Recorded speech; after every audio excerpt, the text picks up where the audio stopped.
Radio. And 91.7 WHRS Cookeville. Nashville's home for Morning Edition and NPR News. WPLN.org is where you can find more from WPLN News, including The Nashvillager, your human-powered newsletter and podcast, exploring Nashville news and history. Subscribe to both at WPLN.org.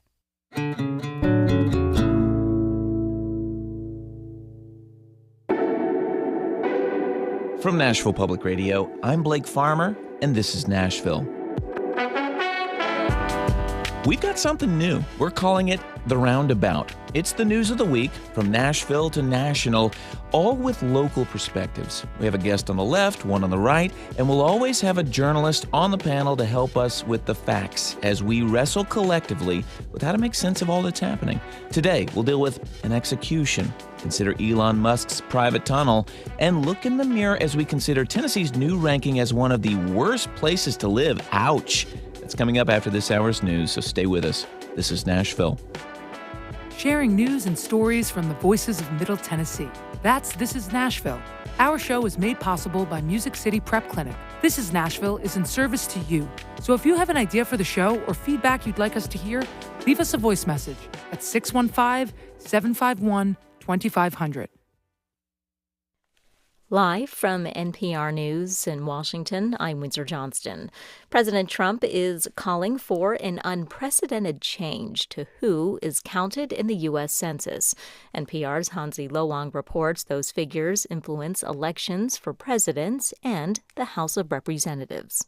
Preparations for the 2030 census are already underway, but in a social media post, President Trump says he has instructed his administration to immediately begin work on a new census that excludes people living in the states without legal status. The 14th Amendment requires the, quote, whole number of persons in each state to be counted in the 2030 census numbers set to be used to determine each state's share of congressional seats. And the Constitution gives Congress, not the president, the final authority over the census. Decades ago, Congress passed a federal law allowing a mid-decade census in 2025, but the results cannot be used for redistributing House seats. Last month, Republican Representative Marjorie Taylor Greene of Georgia introduced a bill that tries to change that and calls for a new census and congressional redistricting before next year's midterm election. Hansi Loang, NPR News, Washington. Russian President Vladimir Putin says he hopes to meet with President Trump next week, possibly in the United Arab Emirates. The announcement comes just ahead of a White House deadline for Moscow to show progress in ending the war in Ukraine. A face-to-face meeting could mark a key moment in Trump's continued push to broker a peace deal. Israeli lawmakers are expected to vote tonight on whether to fully take military control of the Gaza Strip. The prospect of escalating the war has deeply divided Israeli society, as NPR's Emily Fang reports from Tel Aviv. Israel's chief of staff of the military, Lieutenant General Ayal Zamir, was quoted by Israel's military on X, the social media site, saying that debate is, quote, an inseparable part of the history of the Jewish people and a, quote, vital component of the military's culture. Zamir, the statement said, would share positions, quote, without fear, alluding to widespread reports in Israeli media that he disagrees strongly with Israel's Prime Minister Benjamin Netanyahu over the course of the war. Israeli media has been reporting that Netanyahu wants to ramp up military pressure on Hamas in Gaza, even as hundreds of former senior defense and intelligence officials have spoken up in opposition to continuing the war, because it potentially endangers 20 hostages who are still alive and held in Gaza. Emily Fang, NPR News, Tel Aviv. Texas Senator John Cornyn says the FBI is stepping in to help track down Democratic lawmakers who fled the state. They left to avoid a vote on new redistricting maps, a plan pushed by President Trump to give Republicans more seats in the U.S. House. Cornyn accuses Democrats of dodging their constitutional duties. Democrats argue the maps are unfairly drawn to favor the GOP. The FBI declined to comment on any details. This is NPR News. The state attorney general in Oklahoma has joined with the Departments of Homeland Security and Justice to file a federal lawsuit. It seeks to stop offers of in-station tuition for Oklahoma students without legal immigration status. Lionel Ramos from member station KOSU reports. In their complaint, the agencies note that federal law prohibits students who are in the U.S. illegally from getting in-state college tuition that's denied to out-of-state students who are U.S. citizens. Oklahoma statutes allow for migrants without legal status to enroll and pay in-state tuition, as long as they can show proof that they've applied for permanent residency. But court documents show that Oklahoma's Attorney General Gettner Drummond agrees with the plaintiffs that federal law preempts state statutes in this matter. According to the complaint, the goal is to end state educational support for such migrants. Quote, no exceptions. For NPR News, I'm Lionel Ramos in Oklahoma City. A relentless wave of wildfires is fueling alarm across the western U.S. The Dragon Bravo fire burning at the Grand Canyon in Arizona has now burned more than 130,000 acres and is 29% contained. In California, the Gifford fire is now the state's largest blaze this year, burning more than 96,000 acres and threatening hundreds of structures. Forecasters say hot, dry, and windy conditions could fuel the blaze. Stocks are trading mixed on Wall Street at this hour. The Dow was down 335 points, the Nasdaq up 31. This is NPR News in Washington. Support for NPR comes from NPR stations. Other contributors include Progressive. Progressive Commercial Auto Insurance protects the vehicles that work to keep small businesses moving forward, including protection while running errands and other tasks at progressivecommercial.com. Funding for This is Nashville comes from you, our listeners. In Curry Ingram Academy, a junior kindergarten through 12 school, working to help students with learning differences reach their full potential through an individualized, structured multisensory approach. Learn more at curryingram.org. I'm Blake Farmer, and this is Nashville.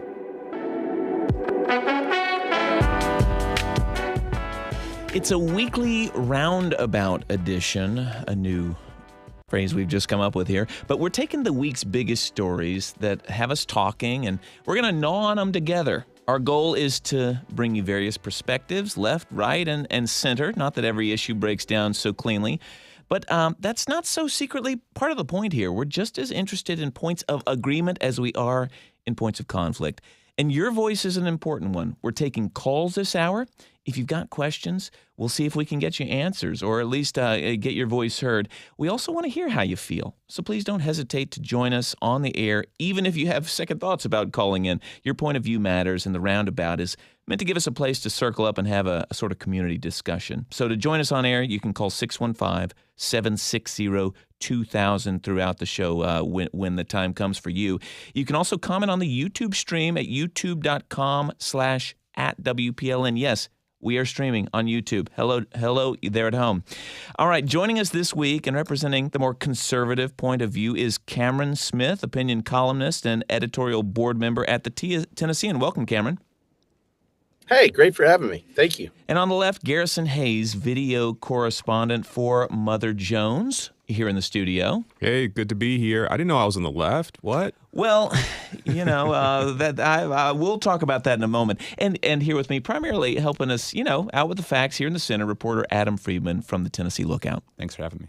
All right, we're going to start with, the talk of the town, maybe for more than the week, a couple weeks. But it's the Music City Loop. I know you have thoughts at home, so please add to this conversation. Again, the number is 615-760-2000. So this is the underground loop the Boring Company, founded by Elon Musk, wants to build between the airport and downtown. A lot of details we don't know, but I'll start with Cameron Smith. I'm curious from you, would this be so controversial, if we want to call it that, if it did not involve Elon Musk? Absolutely not.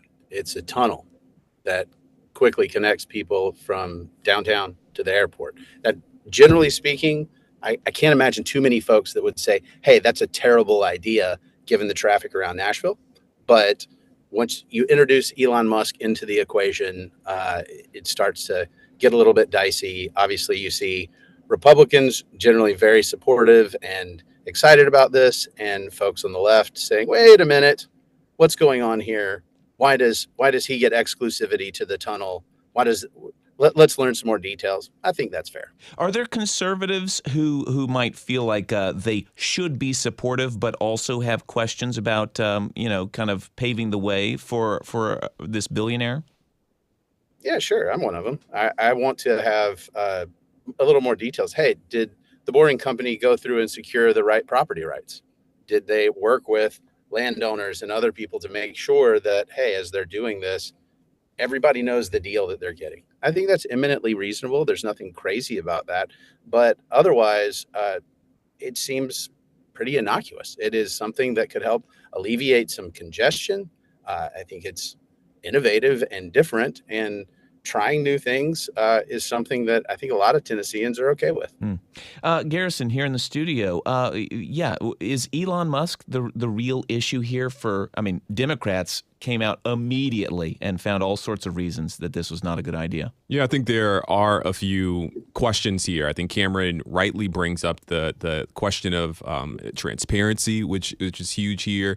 But there's also a track record to be considered. This isn't, the criticisms of Elon Musk don't happen in a vacuum. They aren't just here because he's a billionaire, richest man in the world. They're here because there are many projects that have come before this one that made big promises and failed to deliver. And I think that's a real concern here. There's also a real concern of equity and access here. There's a tunnel, which Cameron rightly points out is a good thing. But just for Teslas, I don't know if that's the kind of place that we want to land. And I think a lot of people have reasonable questions about the handouts that are given to billionaires across this country more often than not. Let's go ahead to the phones. Renardo in Antioch has a question about the tunnel. Renardo, you're on This is Nashville. Hey, thanks for taking my call. Yeah, I just had two questions. First question, why wasn't it voted on by the Davidson County residents? And the second question is, are we going to have to pay for any of this in some type of tax form or anything? It seems quite strange. We can have to vote on everything else, but this comes in. And, yeah, we certainly have voted on transit in the past, haven't we? Adam Friedman, any help for Renardo? I think the biggest thing with this tunnel right now is they have not made the case of, can they actually get this done?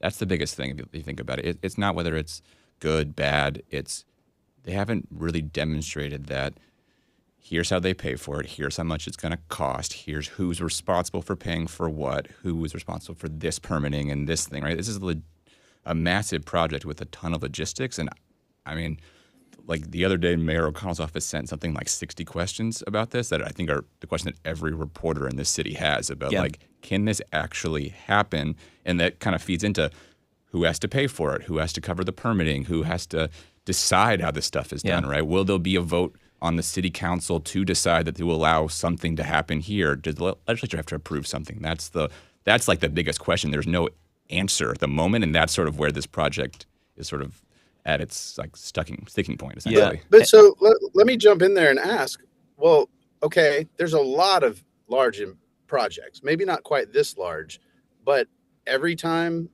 a private company says we want to do a large project, do we need a vote? Is it particularly controversial? Or is it's being treated differently because who's involved? Yeah, it certainly seems that way, Cameron. And just to answer your question, Renardo, the governor, Bill Lee, does say, he said at the press conference that it will be 100% privately financed. We do not know what the price tag might be. But yeah, Cameron, I do wonder on that point, if this is somehow subsidized by the state beyond just, helping out with all the permitting and the things we're already seeing, does that change anything among conservatives in regards to support? I generally don't like the game that we play with economic development. I understand why we do these things, because we want to secure business and investment in our state and communities as opposed to letting it go to a neighboring state. So I understand why we do that. But no, it's the folks that get a lot of these deals and supports, tax abatements, other things like that. We're playing a game with other states to try to lure investment here. I don't love it as a conservative. I would rather keep taxes low, regulations tight, and say, hey, everybody's on their own. That's not a reality in the market where we operate. And I do think sort of being a pilot on this type of project with the Boring Company, I don't see what the downside is here in terms of it can alleviate traffic if we've worked with the property right, worked and cleared all the property rights, and we're dealing with private finance here. If those boxes are checked, then I don't know why we wouldn't want to try to see how it goes. I think the problem is how many projects, like we do a lot of construction projects, are actually proposed by the governor where he is there, right? This is not just sort of like someone building an apartment tower in downtown Nashville, which does get some approval through the city council in some ways, right? There is permitting processes, there's council meetings about parking requirements, and you can go down the list of things you have to do to build a building here. But like I've covered the governor now for almost 5 years. I can only think of one other project where he like really took the mantle on. That was the stadium project, and we definitely had to vote on the stadium project as a council, as a legislature. There was lots of things going on. Now there's no money involved, so maybe that absolves them from it. But yeah, I think if the wait a minute, you haven't seen Governor Lee stand with private businesses all over Tennessee and say, "Hey, we love the investment here." Like that's pretty common. That happens all the time. Yeah, but this was a little bit of the next step where he was actually sort of trying to like announce the project as a partnership between the state and this company versus going out to a new factory being built. Like I know Bill Lee's gone out to when the Ingram Group in Jackson, Tennessee was redoing their factory for book publishing. He went out there, but it was not the same level of this is a partnership. That is that's the next step. And there's just not that many things the state really partners with other people. And now they build roads, all kind of stuff. But like this was sort of that next level of announcement. When you got the sense that's actually, hang on. I want to go ahead, Cameron. Back on that. ECD in the state of Tennessee partners with a ton of businesses in terms of incentive deals and things like that to try to secure investment. It's the stuff I've started to talk about. So the idea that, this doesn't happen is just not right. It happens all the time. The state actively, Stuart McWhorter is in front of businesses all the time saying, hey, we want to secure investment. We want to create jobs. We want you to do it here. And the Boring Company's not an exception to that practice. It's not a new practice to say the state of Tennessee wants to partner with businesses. They say that all the time. Garrison, is the difference here that the state knows that the city of Nashville is not going to be as welcoming as so they sort of come and they embrace because maybe the Metro Council or even Mayor O'Connell is not going to? I definitely think that there is a political element somewhere built into this. I think that's undeniable. But coming back to what Renardo asked, I think that's actually one of the questions that many people are asking, which is what are the impacts of this project? One of the big red flags here is that it was almost pushed on the residents of Nashville and the state and the people of Tennessee in a way that felt like there were things happening behind closed doors. What are the impacts on the environment, of course, which is a big question that maybe we don't always ask in Tennessee, but also what are the impacts on traffic? One of the big things that Cameron has mentioned here is that it will help to alleviate some of the congestion. We actually don't know that. Maybe we can surmise and assume, but we don't know it because there haven't been the kind of studies that we need to be able to say that definitively, which is, I think, a really big concern here, not just on traffic, but on impact and on cost. Yeah. Well, so a private company can't use their own money to say, hey, we think this is a potential opportunity here. We want to try it. If they're wrong, they lose a lot of money. If they're right, it may go well. If a private company comes to build something in Nashville, do you need to see a study that it will grow the economy before they can build it? Or do you let them try it because that's how business works? Well, when it involves land that belongs to the state, which is in theory something that belongs to the residents of that state, those taxpayers, I actually think it's reasonable for taxpayers to expect some kind of report on the impact of that. And to your point about private companies potentially losing money, we see that all the time. They can lose money many, many different ways. But in losing money, there are also opportunities for them to pollute. We see this in Memphis with the same person here, where there is a data center there that is polluting the environment there in South Memphis, and it's impacting people who live in that area. And so my concern really isn't whether or not this company meets their bottom line. My concern is with the way that this will impact the people who live in the state, and specifically here in Nashville. We're going to take one more call on this. Montgomery's on the line. I want to talk about the Music City Loop. You're on This Is Nashville. Hey, thanks for taking my call. Y'all might have been talking about this while I was calling in, but yeah, what numbers can we show that this is going to work? If it doesn't work in the future, can they be on the line to pay for it? If it works, great. let's pay for it. But what numbers are we trying to move? And Montgomery, you talk what numbers as in related to traffic? Yes, we know traffic is bad, but it's just a feeling. What number? How can we show on paper this tunnel works? How? What is it trying to do? Yep. Well, I think that's what we'll be waiting for, and we'll be those are the kinds of things we haven't seen. Will they be produced? One would imagine at some point they'd want to make a public case for it with that kind of data. But we'll be on the hunt for it. Montgomery, thank you for the call. We're going to move on, if that's all right. We're going to turn to our next governor, whoever that might be. Phone number, by the way, if you want to join the conversation today, 615-760-2000. So Senator Marsha Blackburn has announced that she is running. No surprise, really, since the rumors have been out there for quite a while. Also announced is Republican Congressman John Rose and a city council member from Memphis, Jerry Green. Cameron, we'll start with you. Does Blackburn's entry kind of clear the field in any way? It's not going to clear the field of John Rose.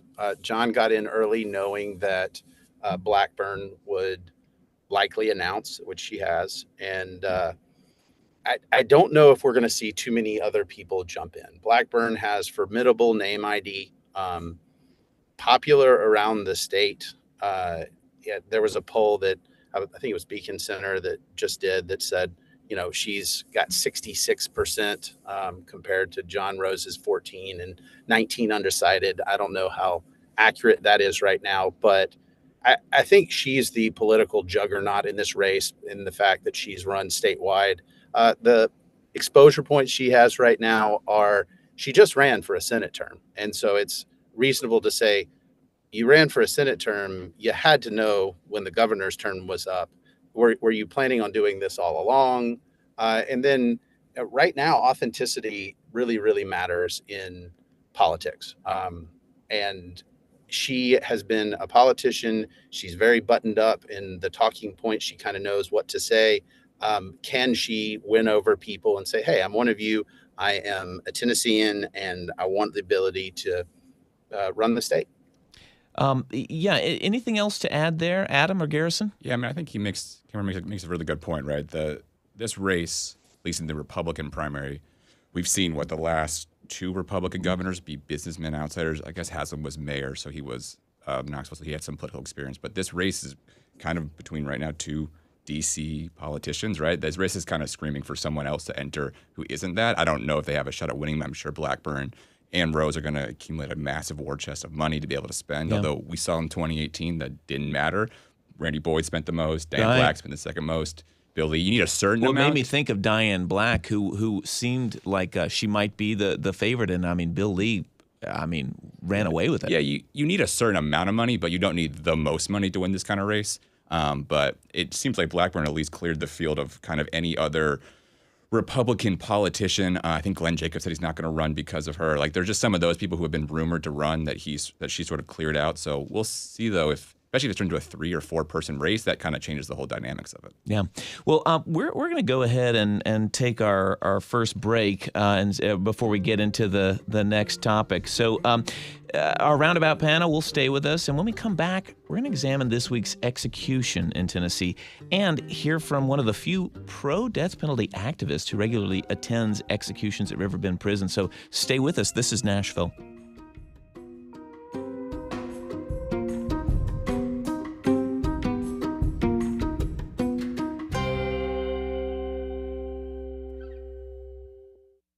Funding for This is Nashville comes from you, our listeners. And Age Well Middle Tennessee, offering Elder Care Coach, providing online resources and phone consultations designed to help families navigate care for aging loved ones and to assist employers supporting caregiving employees. More at eldercarecoach.org. And Scrum Alliance, offering online courses in agile skills, team collaboration, coaching, and AI fundamentals. Many courses are on demand, available anytime, with no required start or end dates. Learn more at scrumalliance.org. And Amazon, proud sponsor of WPLN's Daily Show, This is Nashville, engaging our differences so we can discover our unity. More on Amazon's community work at aboutamazon.com. I'm Jeremy Hobson. Next time on The Middle, one of the stated goals of President Trump's trade war is to bring industrial jobs back to the United States and to usher in a golden age for U.S. manufacturing. But in an age of artificial intelligence and automation, not to mention cheap overseas labor, many experts believe that's a pipe dream. So what do you think? Is a reindustrialized America realistic? And what would it look like for you? We're taking your calls next time on The Middle. Tonight at 8 on 90.3 WPLN News. I'm Blake Farmer, and this is Nashville.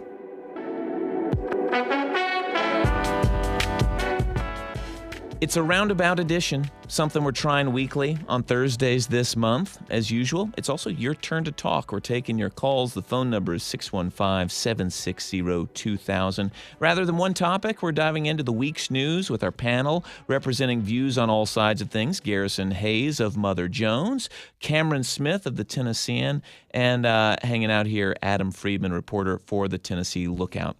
So in this part of the show, we're going to look at this week's execution of Byron Black. We're going to start with a pretty powerful interview. With few exceptions, in the past 16 years, every time there's an execution in Tennessee, community members against the death penalty gather outside Riverbend Maximum Security Institution to stand and wait until the execution has been completed. But there are usually at least a few people who come in support. Sometimes it's only one person, as it was this week. And the person we're about to hear from is that person. As Byron Black's execution was being carried out, this is Nashville managing editor Tasha A.F. Limley. She had a most fascinating conversation to hear him out.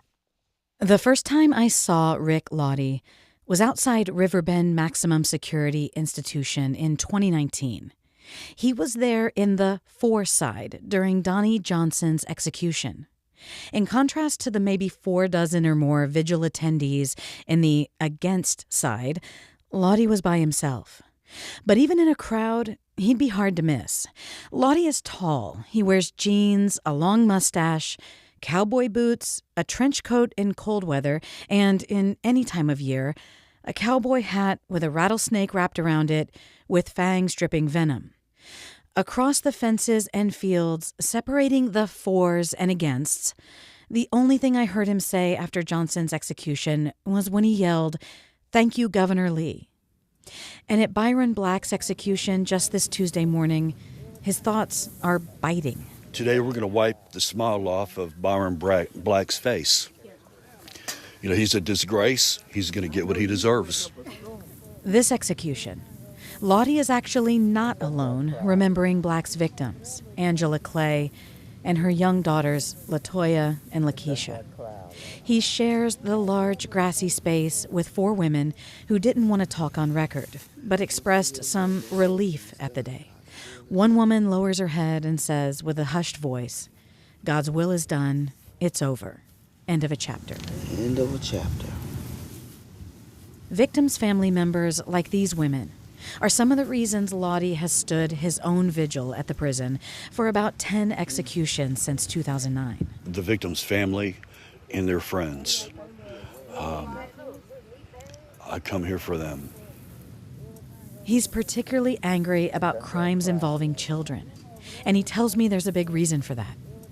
I was almost murdered in Madison, Tennessee on Christmas Eve of 1971 by my stepmother. She found out that our father had moved in with his secretary and he wasn't coming back for anybody. So she decided to give him a Christmas present he would never forget. She pulled out his Colt 45 revolver, pointed it at me, pulled the trigger, and it went click. She kept pulling the trigger.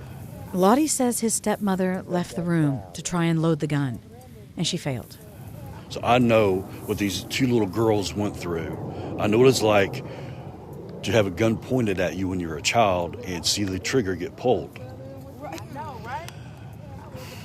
In the past, he's dressed up as a priest to mock the actual clergy holding vigil on the other side. And for Billy Eirich's execution in 2018, he dragged a speaker out to his side of the field to blast AC/DC's Hell's Bells at the protesters.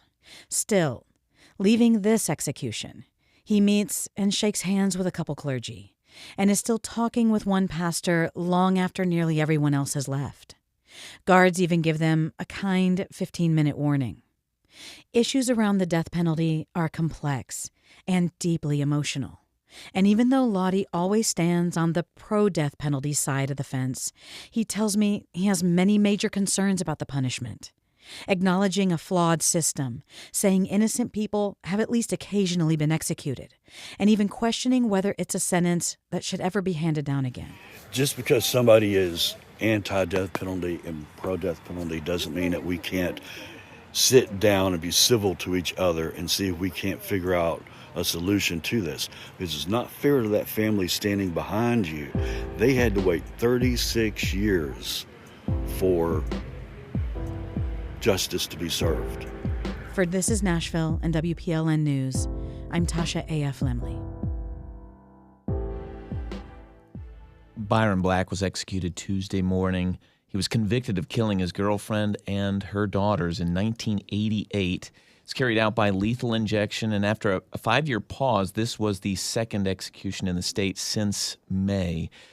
Garrison Hayes, were you surprised that the governor went through with the execution? There were a lot of extenuating circumstances with the defibrillator device that Byron Black had. I won't say that I was surprised. I will say that, to your point, the defibrillator, the heart condition, perhaps the mental capacity, which raises serious questions about whether or not this person was deserving of this particular punishment.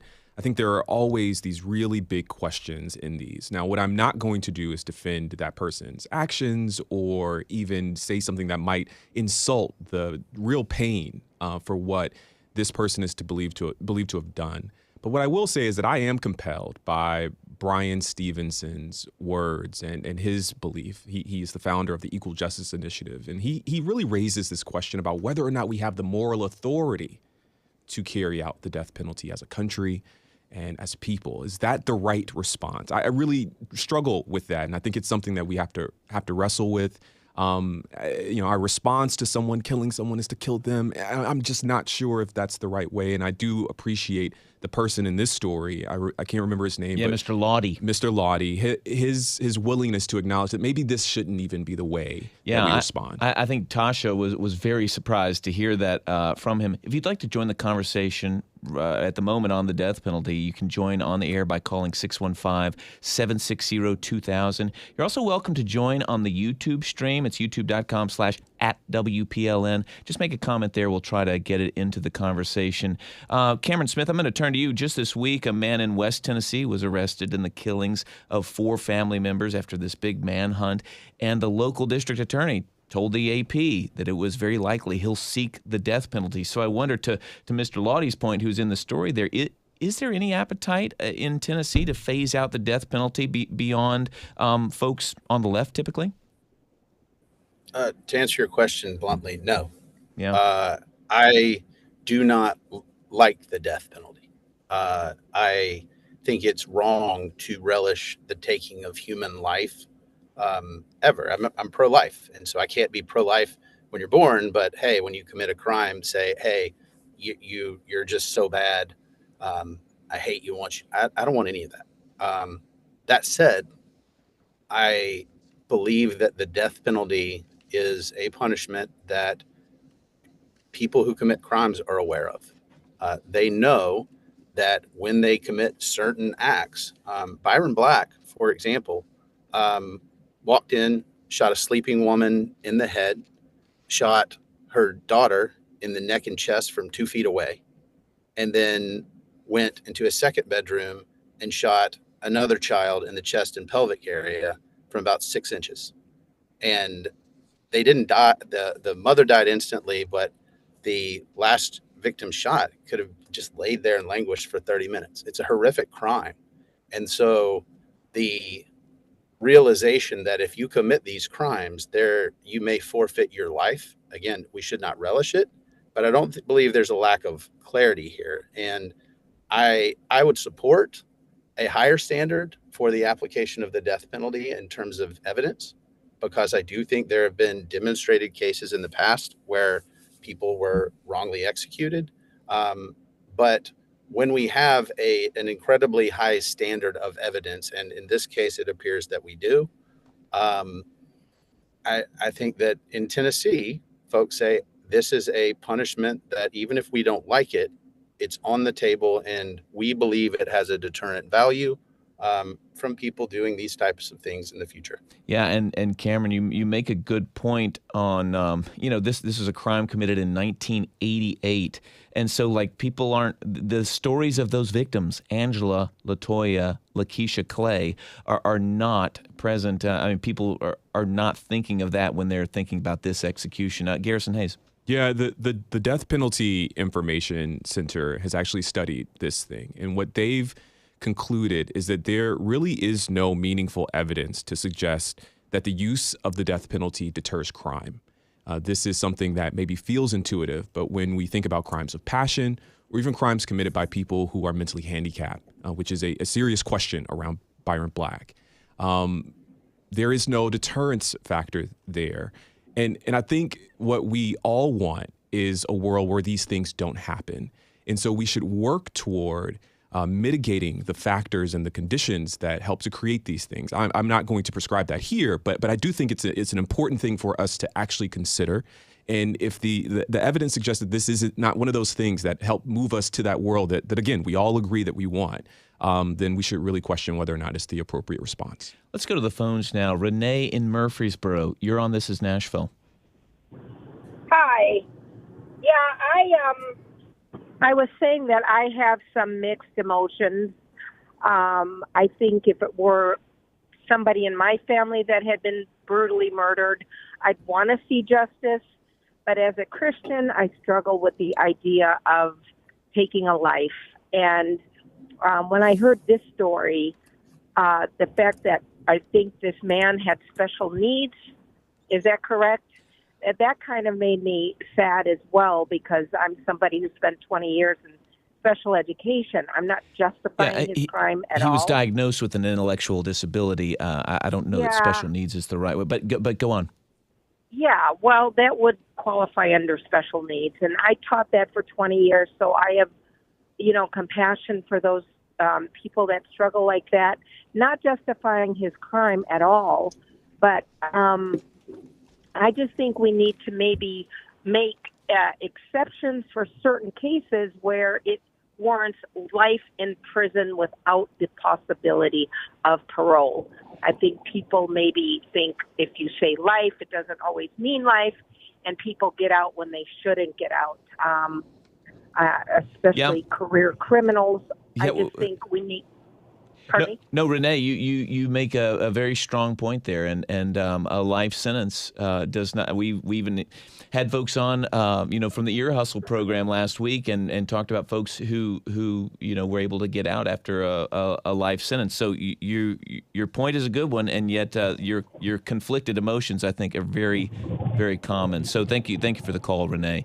Garrison, did you want to add anything to that, or were we good to move on? No, I think we're good to move on. I appreciate Renee's call.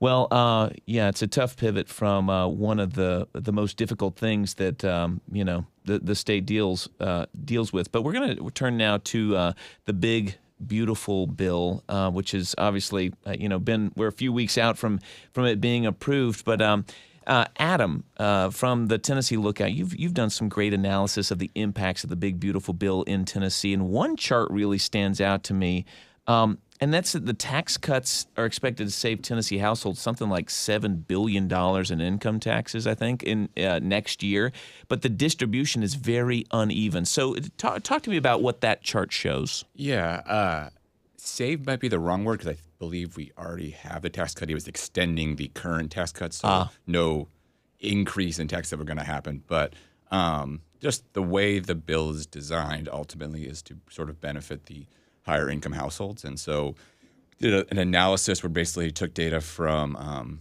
the Tax Policy Center and some census data to kind of figure out how many households and how much they would get per household. And if you look at it, I think about half of the money ends up going to the top 1% of households in income taxes. Now, there are other taxes as part of this, so that's not the only benefit. But in terms of income taxes, it is a distribution slope that favors the wealthy. Well, and I suppose that's what we heard all along the way in the debate, but yeah, to see it in your charts on the Tennessee Lookout really makes it pretty stark. Cameron Smith, it seems like we're learning more every day about what is in this bill.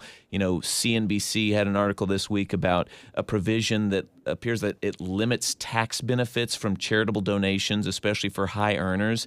I know you kind of took to X this summer to kind of point out several line items that didn't really sit well with you. What's your beef with the beautiful bill? So first, I haven't had a chance to check out the Lookout's tables, but did the tables include who paid the most in taxes alongside who it benefits the most? I'm not sure what do you mean by that? Like in terms of what they pay per year, you mean? Right. Like obviously the top of the tax strata is paying more taxes, so when they save on taxes, it would benefit them the most, correct? Yeah, I mean it's a pure number game, right? Instead of it's basically looking at right. So if you make $200,000 a year and you're paying you won't quite pay the 37% rate, but you'll pay somewhere up there. If your rate's being dropped by 2 or 3%, or your deductions are going up, yeah, you would save more per dollars. Yeah. Right. So basically the idea is this benefits folks because of the way our tax structure works, with the folks at the top paying more than the folks at the bottom, correct? I mean, I get the point you're trying to make. I think you're viewing, the problem is the bill is viewed on a dollars term, right? So it's just a pure dollar saving that higher households get it. In Tennessee, we also have a bizarre tax structure where we don't have an income tax and everything is sales tax based. So that's an aggressive tax going the other way. But in terms of federal income taxes, they will save more dollars, but maybe on a percentage base, it's slightly different. But at the end of the day, we're talking the difference between saving like $5,000 versus like $200. Yeah. Well, Cameron, your point is taken that it is still going to be the high earners who are actually, funding the operation of the government in a lot of ways because of, even if it's a smaller percentage of their paycheck or however they make their money. But I know you do have some issues with what was in the big, beautiful bill, probably more on the spending side. What did you see there that didn't sit well? So that's it. It's the spending. It was the last line in the bill that said, hey, we're going to raise the debt limit to, I think it ended up at $5 trillion. And so as a fiscal conservative, when I'm hearing about all these cuts, it was very disappointing to me to hear, well, we intend to spend in a way that would require raising of the debt limit. The challenge here is that Republicans have basically said, we're not really interested in being fiscally conservative. We want to spend differently than Democrats, but we're still going to spend. We may spend on things like immigration enforcement as opposed to green investments in energy. But the bottom line is we're still going to spend. And that to me just did not set well, because I was under the impression that, hey, we're going to try to rein in the federal government. I mean, we've been blowing out the federal budget ever since COVID in ways that should make Democrats and Republicans both blush. And yet here's this big, beautiful bill that when I started breaking it down and pulling this out, it has things like $75 million for anti-lock brakes for retrofits at the Department of Justice. The granularities get lost, or Department of Defense, sorry. The granularities get lost in the top line discussions. Then we push it forward and the money flows. Nobody knows where it goes. And for somebody like me, that's really tough pill to swallow. Well, thank you. And Garrison, you got any point to wrap us up on the beautiful bill and how the cuts and the additional spending maybe play with Trump supporters and detractors? Yeah, that's one of my big questions, actually. As in my reporting, what I plan to do is really see, especially thinking about this governor's race. Both all candidates on the Republican side are running as Trump candidates in their own way. I think it was reported that in Marsha Blackburn's campaign announcement video, you see Trump before you see Marsha Blackburn. Yeah. And so it'd be really interesting to see how things like this budget bill, this bill, impacts Tennesseans, and whether or not that will impact the way that they show up for the people who are aligning themselves most closely with it. We need to take one more break. When we come back, this Roundabout panel will still be here, and we'll take a closer look at Tennessee ranking dead last among states for its quality of life. We'd love for you to join the conversation with a phone call, 615-760-2000, or comment on the Nashville Public Radio YouTube live stream. You know where that is, at youtube.com/@WPLN. Stay with us. This is Nashville. Funding for This is Nashville comes from you, our listeners, and Blue Cross Blue Shield of Tennessee, serving the young and young at heart right here in Tennessee for 80 years. Blue Cross Blue Shield of Tennessee. Learn more at bcbst.com. And UT Swarps, for 50 years evolving alongside Tennesseans' needs, providing research, technology, and field-based programs that respond to real-world challenges. Details at sworps.org. And Community Foundation of Middle Tennessee, working to help donors make more possible through the power of community giving. More at cfmt.org. I'm Michael Barbaro, host of The Daily. Wherever the story is, New York Times journalists take you there. Like The Daily's Sabrina Tavernisi, reporting alongside Ukrainians fleeing the Russian assault on their country. She took us to her hotel, and we saw people lying everywhere. Suddenly we heard these air raid sirens. We're there to help you understand what's happening in the world. That's The Daily from the New York Times. Tonight at 6:30 on 90.3 WPLN News. I'm Blake Farmer, and this is Nashville.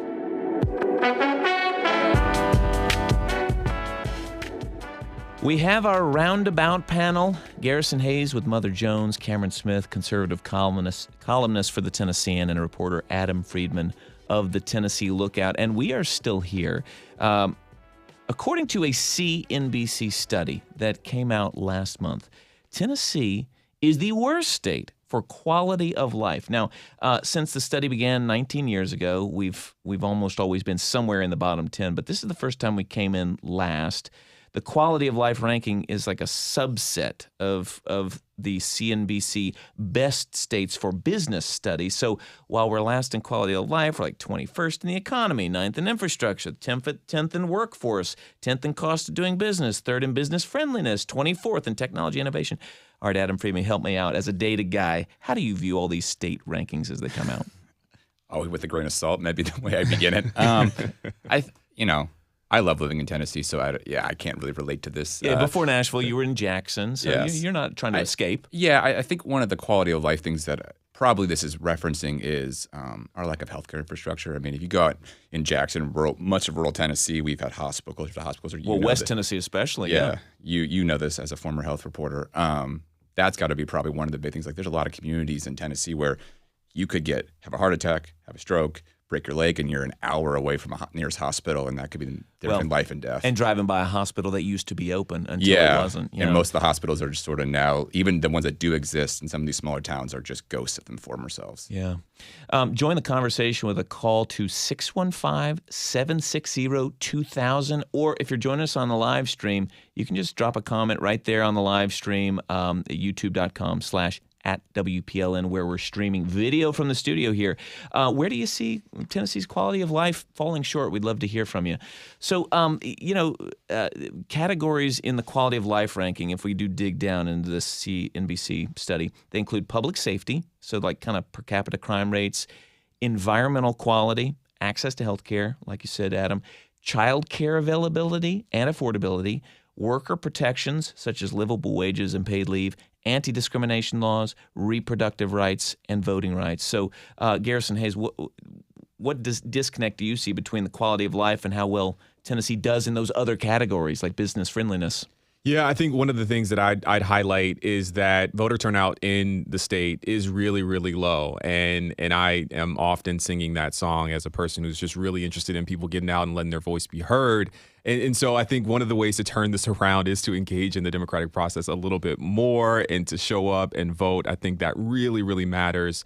I hear often that Tennessee isn't necessarily a red state or even a blue state. It's a gerrymandered state. It's a voter suppressed state. And I think it's incredibly important for folks to get out there and vote. And so, I think we can probably talk through all the different ways that I'd like to see different things changed in Tennessee. But more than anything, I think I want to talk about solutions a little bit here. And I think one of those solutions is to get engaged. Get engaged. Cameron Smith, we believe there's some truth in low quality of life rankings in Tennessee. Do we see any indication that that's having an impact of, like the attractiveness of living in Tennessee right now? No.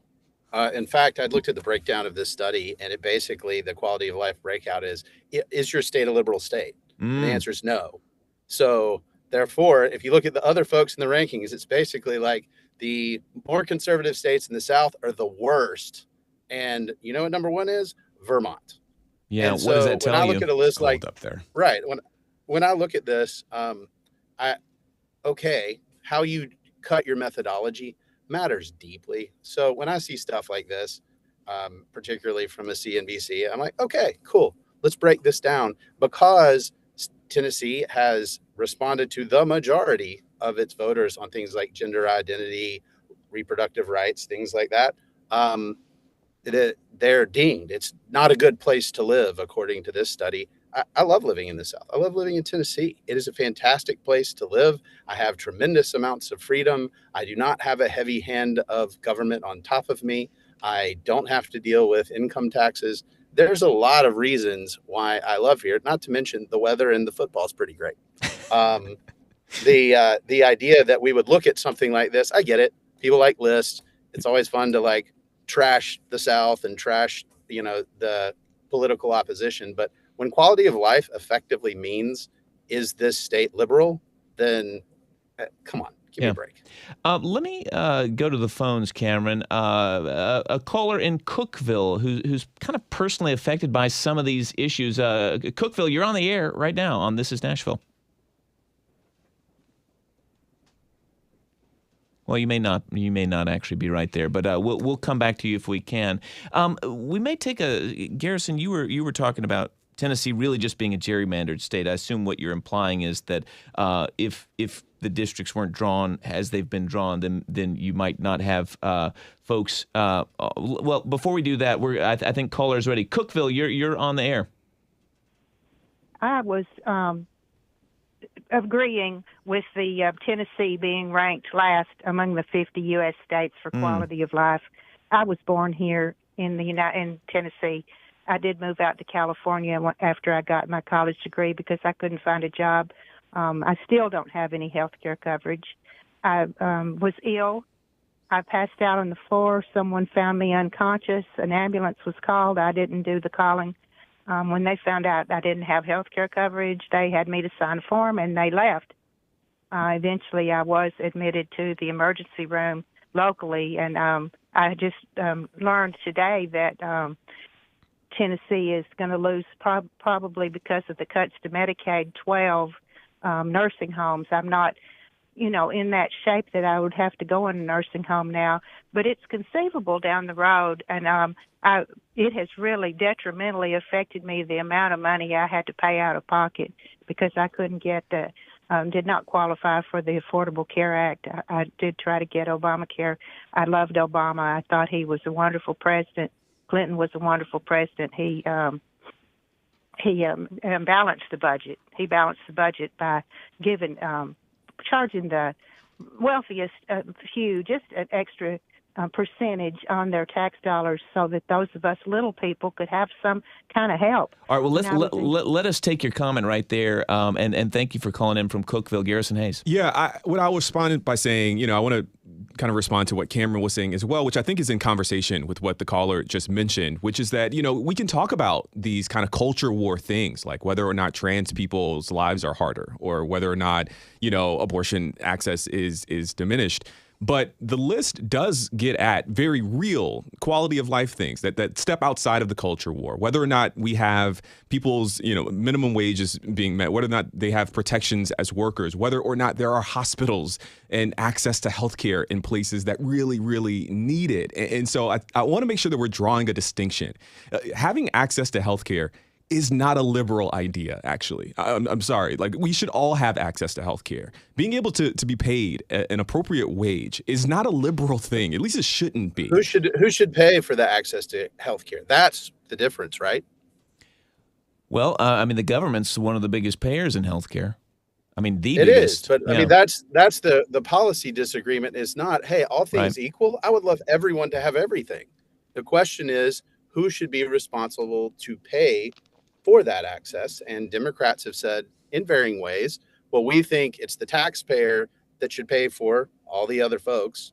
And Republicans have said, well, we kind of like some of the programs, Medicare, some aspects of Medicaid, but this expansion that Democrats like, for example, under the Affordable Care Act, we don't think we should go that far. Yeah. And on things like able-bodied adults having work requirements, that was a Clinton idea that Republicans have said, yeah, we think this is a good idea, and Democrats fought Republicans on that. All right, Cameron, we're gonna leave it right there on this issue so we can work in one more topic, and we're actually going to let Matthew in Hendersonville introduce this because it's about redistricting maps. So, Matthew in Hendersonville, you're on This Is Nashville. Thank you so much for having me. I appreciate all your guests. Thank you for bringing it up, because I do have a question about Tennessee. I've lived in Tennessee for years and years. I love Tennessee. I wasn't born here. But currently, what scares me is the GOP in Texas is redistricting stuff off of a census year. They're just going to go ahead and recreate the maps as they see fit so that they can get these 5 House seats. Yeah. Now, what scares me is, could this redistricting thing on an off census year happen in Tennessee? Matthew, it's a great question, and Adam Friedman is here, maybe with an answer. I don't know the exact answer, but we're already 8-1 Republican. I'm not sure how you could draw a map that wouldn't create a Democrat out in Memphis, where they're currently representative. There are also some Voting Rights Act sort of things overlaying it. I don't think it's going to happen here in Tennessee because we're pretty much at the max you could get. It's essentially already been done. Even right? in the State House map, State Senate map, same thing. There's not really another way to draw the maps that are less favorable to the GOP. Garrison, go ahead, and then I'll come to Cameron. Yeah, there's a big debate right now about whether or not Democrats should revenge gerrymander. The reality is that the nature of gerrymandering is that it is already, to your point, Blake, basically done in most places. Most Republican states are already, for the most part, gerrymandered in a way where Democrats have very, very few seats. And so, of course, that's going to the extreme in this kind of not quite unprecedented, but unusual mid-cycle redistricting in Texas. And so the big question that I've been trying to answer in my work is whether or not Democrats should actually engage with this in other states. And I've been talking to people, many of whom say, yes, do it. Okay. Yeah. Cameron, can I give you the last word on this when it comes to redistricting? I mean, is there any way or would you advocate to try to take partisan politics out of redistricting? I actually have a piece coming out on this, and it might surprise you that I say go for it on both fronts, because the idea of, well, we'll have these independent commissions that will somehow do this fairly. Well, guess who appoints those folks? Yeah. Guess how that's done? There's no real true independence in this. So if Texas is following their legislative process to duly enact laws in this space, then they have the legal capacity to do it. And if it can survive legal challenges, then they should. If California says, you know what, we're going to use our process and we're going to respond because we want to do that, if they can clear the same hurdles, I think it's better for the country to ultimately say, exercise your democratic capacity within your states to do what you think is in the best interest of the people you represent. Cameron Smith, we're going to leave it there. That's it. The music is on, and we'll look forward to reading your piece. Thank you to our inaugural Roundabout panel, Garrison Hayes at Mother Jones, Cameron Smith of the Tennessean, Adam Friedman at the Tennessee Lookout. Thanks for tuning in this hour. This is Nashville's a production of Nashville Public Radio. Today's episode was produced by Mary Mancini, directed by Tasha A.F. Limley. Board operator Liv Lombardi. Answering the phones, I believe it was Josh Deepen back there. Masterminds behind that theme music are Larange and Amir Blade. Listen back at thisisnashville.org or wherever you get good podcasts. You can also just ask a smart speaker to play the latest episode or rewatch at youtube.com/@WPLN. Conversation doesn't have to end here. You want to leave us a message. We got quite a few about a Garrison Keillor interview earlier this week. It's 615-751-2500. This is Nashville. I'm Blake Farmer. Go in peace.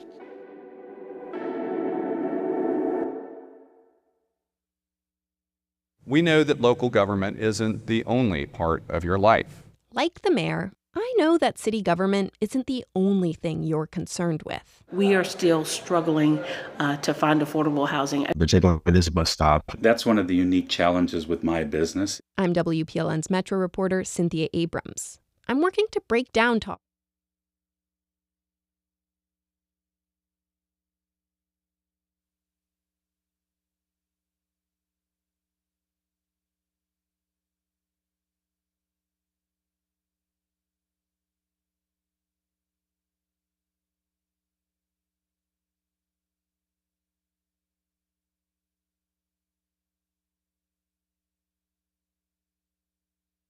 Radio and 91.7 WHRS Cookeville. Nashville's